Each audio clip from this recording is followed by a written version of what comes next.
வணக்கம் நண்பர்களே. நம்ம வாழ்க்கையில் பிரச்சனை அப்படிங்கிறது ஒரு அங்கமாகவே இருக்கு. பிரச்சனை இல்லாத வாழ்க்கையே இல்லை. இந்த பிரச்சனைக்கு தீர்வு தான் என்ன? எப்படி தான் இந்த பிரச்சனைக்கு நம்ம ஒரு தீர்வை கண்டுபிடிக்கிறது? ஒரு குட்டி கதை சொல்லட்டுமா? ஒரு ஊரில் ஒரு பெரிய பணக்காரர், அவர் பெரிய தொழிலதிபர். ஆனால் அவருக்கு தொழிலில் பரவலான பிரச்சனைகள், அதனால் அவருக்கு மன கஷ்டம், மன அழுத்தம். அதுலேருந்து அவரால் விடுபடவே முடியலை. அப்போது ஊரில் இருக்கிற மக்கள் எல்லாம் பேசிக்கிறாங்க, இந்த மாதிரி ஜென் துறவி ஒருத்தர் வந்திருக்காரு, அவர் எல்லா வித பிரச்சனைகளுக்கும் தீர்வு கொடுக்குறாரு அப்படின்னு. அப்போ இந்த பணக்காரர் உடனே நினைக்கிறாரு, சரி நம்மளும் தான் போய் பார்ப்போமே, என்னதான் அவர் தீர்வு கொடுக்குறாருன்னு பார்ப்போமே அப்படின்ட்டு ஒரு நாள் அவரை பார்க்க போகிறார். அந்த துறவியை பார்த்து அந்த பணக்காரர் அவருடைய பிரச்சனைகளை எல்லாம் சொல்கிறார். அதையெல்லாம் கேட்டுட்டு இருந்த அந்த துறவி அந்த பணக்காரருக்கு ஒரு சில தீர்வுகளை சொல்கிறார்.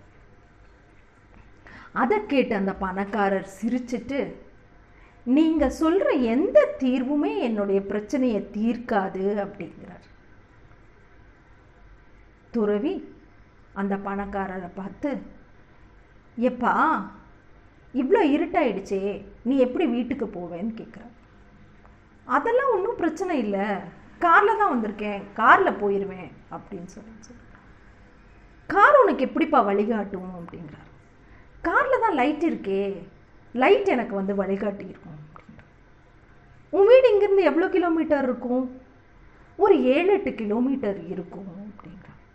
அப்போ நீ இங்கே போடுற லைட்டோட வெளிச்சம் 7-8 கிலோமீட்டருக்கு வருமா அப்படின்னா, இல்லை என் கண் பார்வை கெட்டுற அளவுக்கு அந்த தூரம் இருக்கும், அதை வச்சு நான் போயிடுவேன் அப்படிங்கிறார். அதுக்கு அந்த துறவி இப்போ சிரிச்சுக்கிட்டே சொல்கிறாரு, நான் சொல்கிற தீர்வும் அப்படிதான்ப்பா. ஒரு பிரச்சனைக்கு முழுமையான தீர்வு அப்படிங்கிறது சின்ன சின்ன தீர்வுகளிலிருந்து தான் கிடைக்கும் அப்படிங்கிறார். நீ முயற்சி செய்து பார் அப்படின்னு சொல்கிறார். ஸோ இதுலேருந்து என்ன தெரியுது நண்பர்களே? எப்பவுமே நம்மளோட பிரச்சனைகளுக்கு முழுமையான தீர்வு என்பது கிடைப்பதில்லை. சின்ன சின்ன தீர்வுகள் கிடைக்கும் பொழுது அதை வைத்து நம்ம அதிலிருந்து முழுமையாக விடுபட முயற்சி செய்யணும். நன்றி, வணக்கம்.